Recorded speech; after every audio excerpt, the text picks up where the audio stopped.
સુરતના પાંડેસરા ખાતે પત્નીના આડા સંબંધ હતા, તેથી પતિએ પતિ પત્ની વચ્ચે ઝઘડો થતા 2 દિવસ પહેલા મોબાઈલ તોડી નાખ્યો હતો. પત્ની ફરાના ખાતુન ઉર્ફે તબુ ત્યારબાદ તેના પ્રેમી સાથે વાત કરવા માટે નવો મોબાઈલ ફોન લઈને આવી હતી. તેથી અકળાયેલા પતિએ ફરાનાના ગળા પર ચાકુ ઝીકી દીધું હતું.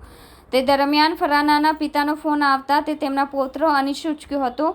તેમાં નાનાએ તેમના પૌત્રને પૂછતા આસિફ ફોન પર જણાવ્યું કે મમ્મી કા ગલા પાપા ને કાટ દિયા હૈ, વહ મર ગઈ હૈ. તેમ કહેતા જ ફાતુના પિતા સ્થળ પર દોડી આવ્યા હતા, જ્યાંથી તેને સ્થળ પરથી ખસેડતા મમ્મી પપ્પા કહાં હૈ તો 5 વર્ષના આસિફે કહ્યું કે પાપા ને મમ્મી કા ગલા કાટ કે કहीं ચલે ગए हैं. તેથી ફરાના બાનુના પિતા ત્વરિત તેની દીકરીના ઘરે દોડી આવ્યા હતા, જ્યાં પોતાની દીકરી લોહીલુહાણ હાલતમાં હતી. તેને ત્વરિત સિવિલ હોસ્પિટલમાં ખસેડવામાં આવી હતી. પાંડેસરા પોલીસે ગુનો નોંધી તપાસ હાથ ધરી છે. પાંડેસરા પોલીસે ઇસ્લામ ઉર્ફે ગોલ્ડન શાહબુદ્દીન સિદ્દીકીની સામે હત્યાના પ્રયાસનો ગુનો દાખલ કર્યો છે.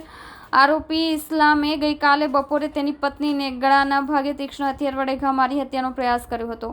મહિલા સતત ફોન ઉપર તેના પ્રેમી સાથે વાત કરતી રહેતી અને ફોનનો ઉપયોગ કરતી રહેતી હતી, જેથી 2 દિવસ પહેલા પતિ પત્ની વચ્ચે ઉગ્ર ઝઘડો થયો હતો. ત્યારે ઇસ્લામે પત્નીનો ફોન ફેંકીને તોડી નાખ્યો હતો, પરંતુ ગઈકાલે ઈદના દિવસે પત્ની નવો મોબાઈલ ફોન પતિની જાણ બહાર લઈ આવી હતી.